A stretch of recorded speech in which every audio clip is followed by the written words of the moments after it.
मेहमानों का बहुत स्वागत है। इस चर्चा की शुरुआत सबसे पहले मैं मनोज जी आपसे ही करना चाहूंगा। अगर इस पूरे युद्ध को हम देखें, एक समय पर मनोज जी ये लग रहा था कि युद्ध जहां 3 साल से अधिक समय तक चल चुका है, युद्ध जो है वो खत्म होगा, सीज़फायर दोनों देशों के बीच होगा। लेकिन अचानक से हमने देखा कि इस युद्ध में तेजी देखने को मिली। पुतिन के द्वारा, रूस के द्वारा हमले जो हैं वो और भी ज्यादा तेज कर दिए गए, आक्रामक कर दिए गए। क्या संदेश इन हमलों से माना जाए अब मनोज जी? देखिए अभिषेक जी, ये युद्ध लगभग अब 3 साल पूरा होने को है। और इस युद्ध में देखिए रसिया शुरू में ऑब्वियस था कि उसके नुकसान हुए थे, लेकिन अभी जिस तरीके से आप देख सकते हैं उसका जो जीडीपी में और खास करके इकोनॉमी में जो ग्रोथ हुआ है वो चाइना को भी पीछे छोड़ चुका है। तो आप समझ सकते हैं कि और जिस तरीके से ट्रंप ने आने के पहले और आने के बाद ओथ लेने के बाद जिस तरीके से एक पूरे वर्ल्ड को मैसेज दिया था कि मैं आके 24 घंटे के अंदर सीज फायर करा दूंगा, लेकिन आप देख सकते हैं कि उसमें कहीं से भी सफलता नहीं मिल रही है। लगभग ट्रंप और पुतिन के बीच में 6 बार टेलीफोनिक वार्ता हो चुकी है, लेकिन कोई रिजल्ट नहीं आ रहा है। लेकिन मैं जो देख रहा हूं अभिषेक जी, एक चीज की देखिए, आज हेजेमनी की लड़ाई है और रसिया जो अपने एग्जिस्टेंस की लड़ाई लड़ रहा है, क्योंकि हम सबको पता है कि ये 1954 में रसिया ने ये जो एरिया, जो क्रीमिया एरिया है, उसको दिया हुआ था, गिफ्ट में दिया था, लेकिन 2014 में उसको कब्जा किया। क्योंकि आप समझ सकते हैं कि उस समय जिस तरीके से यूरोपियन यूनियन के जो नेशन है और यूक्रेन का जो खास करके जो ज्योग्राफिकल लोकेशन है वो बहुत ही इंपॉर्टेंट है। और एक तरीके से उसका जो वेस्टर्न पार्ट है पूरा मतलब यूरोप से सटे हुए है और यूरोप के गोद में बैठा हुआ है। और नाटो के थ्रू जब से यूक्रेन ने ये कोशिश किया कि हम नाटो में शामिल होंगे, तब से रसिया ने इस तरीके की चीजों को करना शुरू किया। और आप देख सकते हैं उसका जो क्रीमिया एरिया उसको कब्जा किया पहले, फिर अभी डोनेक्स और लुसांका जो है उस पर भी उसका एक तरीके से आधिपत्य है। तो मुझे लगता है कि आज अभी जो पुतिन ने जो कल स्टेटमेंट दिया है वो बिल्कुल उसी डायरेक्शन में जा रहे हैं कि जब तक हम अपने ऑब्जेक्टिव को, अपने गोल को प्राप्त नहीं कर लेते हैं, तब तक हम शायद युद्ध से वापस नहीं निकल लेंगे। क्योंकि देखिए उनका मोटिव ये नहीं है कि हम यूक्रेन पे कब्जा करें, उनका मोटिव यही है कि नाटो से बाहर कैसे यूक्रेन निकले। जिस तरीके से यो एक तरीके से यूरोप के गोद में जाके बैठा है यूक्रेन, उससे बाहर निकलना चाहता है और अपने सॉवरेनिटी, और खास करके हम सब जानते हैं कि लगभग उस एरिया में 30 to 40% जो फ्यूल्स है वो पूरे यूरोप के लिए वहीं से जाता है। और रसिया उसमें मेजर एक स्टेक होल्डर्स है। और आज आप देख सकते हैं कि अगर आप कंपैरेटिव स्टडीज कीजिए तो चाइना से भी ज्यादा इसका इकोनॉमी ग्रोथ हुआ इस युद्ध के काल में। तो मुझे लगता है कि रसिया को एक तरीके से युद्ध में जाने से उसे फायदा हो रहा है। इवन आप डिफेंस सेक्टर में भी देख लीजिए तो उसने जितने डिफेंस के प्रोडक्शन है उसने सबका लिटमस टेस्ट कर लिया इस यूक्रेन वार में, और उसका डेमो दे दे के अफ्रीकन कंट्रीज उसको खरीद रहे हैं। तो आप समझ सकते हैं कि इस युद्ध से रसिया को फायदा हो रहा है। और जो कल का स्टेटमेंट आया है वो कहीं ना कहीं दिखाता है कि पुतिन पीछे हटने वाले नहीं है। जी अभिषेक जी। जी संजय जी, मैं आपका रुख करना चाहूंगा। जिस तरीके से इस पूरी बातचीत के दौरान एक बात निकलकर सामने आई जिसमें पुतिन ने कहा कि जब तक हमारे मिलिट्री टारगेट पूरे नहीं हो जाते हम पीछे हटने वाले नहीं हैं। संजय जी, मैं आपसे इन मिलिट्री टारगेट्स को समझना चाहूंगा, जहां एक और यूक्रेन के करीब करीब 20% हिस्से पर रूस ने पहले ही कब्जा कर लिया है।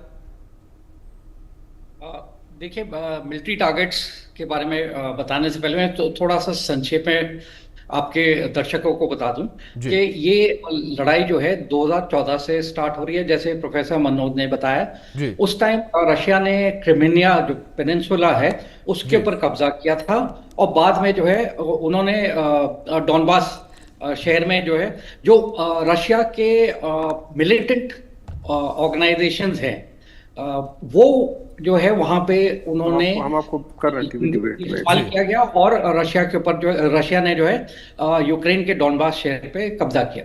2022 में प्रॉब्लम शुरू हुई जब नाटो अलायंस में यूक्रेन जाना चाहता था। और ये किसकी शह पे हुआ था? ये अमेरिका की शह पे हुआ था। अमेरिका जो है उसका खुद का मंसूबा ये है कि रशिया को चारों तरफ से घेर लिया जाए नाटो अलायंस द्वारा, और उससे जो है रशिया के ऊपर एक तो प्रेशर बनाया जाए, और अगर कभी जंग छिड़ती है तो देखिए अमेरिका से कोई भी आप मिसाइल छोड़े कुछ छोड़े, कम से कम 15-20 मिनट तो लेंगे रशिया तक पहुंचने के लिए।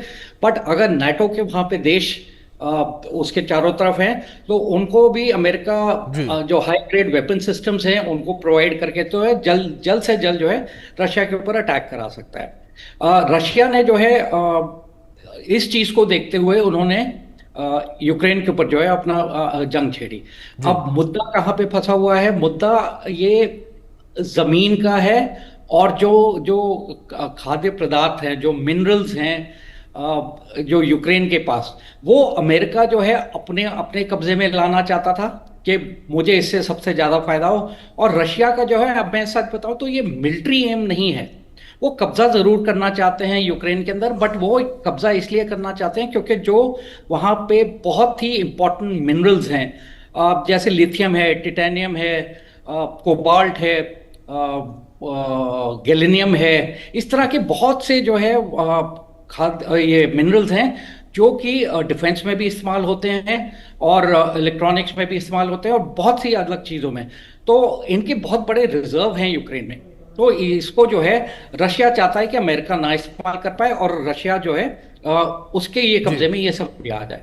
जी अब आते हैं हम, आपने जो प्रश्न पूछा जी कि ये देखिए, रशिया का मेन मोटिव, जैसे मैंने बताया कि उनका मेन मोटिव है यहाँ पे उन एरियाज तक कब्जा करने के लिए, क्योंकि बार बार पुतिन बोलते हैं कि जब हमारा ऑब्जेक्टिव कंप्लीट हो जाएगा तो हम जो युद्ध तभी सीज फायर करेंगे। तो मुद्दा रशिया का ये है कि उनको ये पूरा जो है एरिया पे कब्जा करना है, और दूसरा है कि अमेरिकन इन्फ्लुएंस को जो यूक्रेन के ऊपर था उसको उन्होंने खत्म करना है। तो ये ऑब्जेक्टिव लेके जो है वो चल रहे हैं। पर इसमें देखिए, यूक्रेन की आर्मी अगर आप रशिया की आर्मी से कंपेयर करें तो कोई भी मतलब कंपैरिजन है ही नहीं। रशिया के पास जो मिलिट्री का साजो सामान है वो बहुत ही ज्यादा है इसके बनिस्बत जो यूक्रेन के पास। यूक्रेन जो है वो नाटो अलायंस के देशों से जो भी वो मिलिट्री इक्विपमेंट उनको सप्लाई कर रहे हैं, उसकी वजह से जो है वो जंग लड़ रही थी, उसके अब अपनी क्षमता इतनी नहीं है।